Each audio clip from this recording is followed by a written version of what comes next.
புதுச்சேரியில் மக்களை சந்தித்து தாவேக தலைவர் விஜய் உரையாற்றியிருக்கிறார். இது தொடர்பான கருத்துக்களை பகிர்ந்து கொள்வதற்காக பாஜக மூத்த தலைவர் திருமதி தமிழிசை சவுந்தரராஜன் இணைகிறார். அவரோடு பேசலாம். வணக்கம். மக்கள் சந்திப்புல விஜய் பேசிய காட்சிகளை பார்த்திருப்பீங்க. கூட்டணியில் இருந்தாலும் புதுச்சேரியை பாஜக கண்டுகொள்ளவில்லை, புதுச்சேரியினுடைய வளர்ச்சிக்கு துணை நிற்கல, மாநில அந்தஸ்து கொடுக்கல, இப்படி பல்வேறு குற்றச்சாட்டுகளை அடுக்கியிருக்கிறார். எப்படி பாக்குறீங்க? இல்ல தம்பி விஜய் கொஞ்சம் முழுமையாக தெரிந்து கொண்டு பேசினா சரியா இருக்கும் அப்படின்றது. ஏன்னா புதுச்சேரி இன்னைக்கு மரியாதைக்குரிய பாரத பிரதமர் முதல்ல என்ன, நாங்க அப்ப துணைநிலை ஆளுநராக இருந்த பெஸ்ட் புதுச்சேரி அப்படின்னு ஒரு கொள்கையே கொடுத்தார். புதுச்சேரி எல்லா விதத்திலுமே பெஸ்ட்ன்றது அது விரிவாக்கம் என்னன்னா பிசினஸ், எஜுகேஷன், சர்வீஸ், டூரிசம் இதெல்லாம் சேர்த்து பெஸ்ட் புதுச்சேரியா இருக்கணும் அப்படின்னு சொல்லி அதன் தாக்கத்துல தான் பணியை ஆரம்பித்தோம் நாம. அது மாதிரி பாத்தீங்கன்னா நீங்க இன்னைக்கு ஒரு 12 வருடங்களாக முழு பட்ஜெட்டே கிடையாதாங்க, இடைநிலை பட்ஜெட் தான் தாக்கல் செய்யப்பட்டு கொண்டிருந்தது. மத்தியில பாஜக ஆட்சி வந்த பிறகுதான் அங்க முழு பட்ஜெட்டே தாக்கல் செய்யப்பட்டது.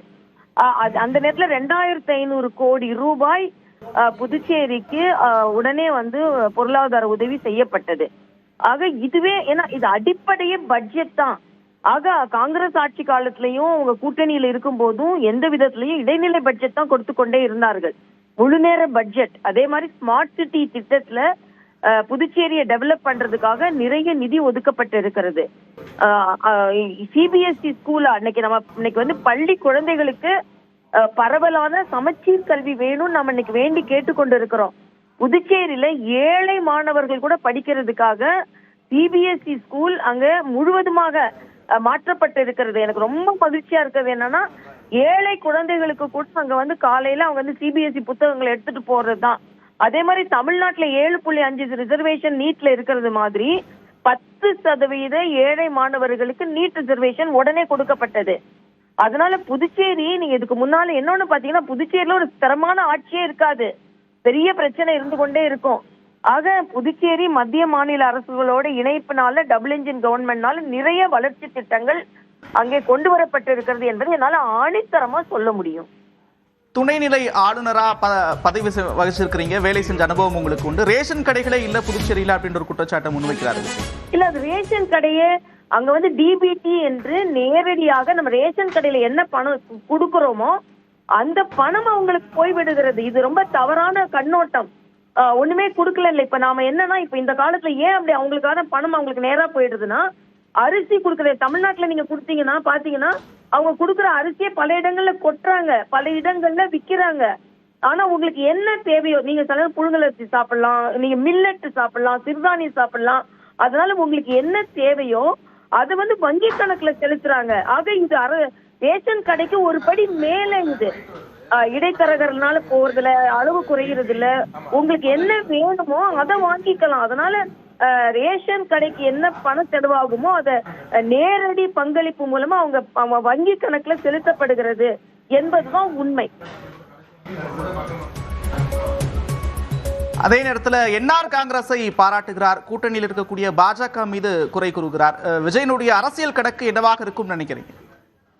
இல்ல, அரசியல் கணக்கு கூட்டணியை சில நேரங்கள்ல இத மாதிரி குறை சொல்வதன் மூலமா அவங்க ஒருவேளை ஆளும் கட்சியில உள்ள கூட்டணியை அவங்க திருப்திப்படுத்தலாம் அப்படின்னு நினைக்கலாம் விஜய். ஆனா அப்படி இருக்காது. அண்ணன் ரங்கசாமி அவர்கள் பாஜக கூட மிக இணக்கமாக பணியாற்றி கொண்டிருக்கிறார்கள்.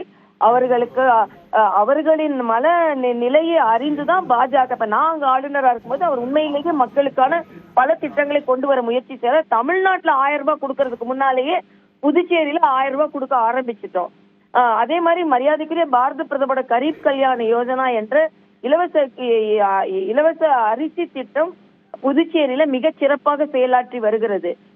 அதே மாதிரி மருத்துவ கல்லூரிகள், மருத்துவ உபகரணங்கள், நீங்க பாத்தீங்கன்னா ஜிப்மர் நமக்கு புதுச்சேரி ஜிப்மர் தமிழ்நாட்டுக்கும் புதுச்சேரிக்கும் உதவி செய்யற மாதிரி காரைக்கால்ல ஜிப்மர் ஆரம்பிக்கப்பட்டு இருக்கிறது.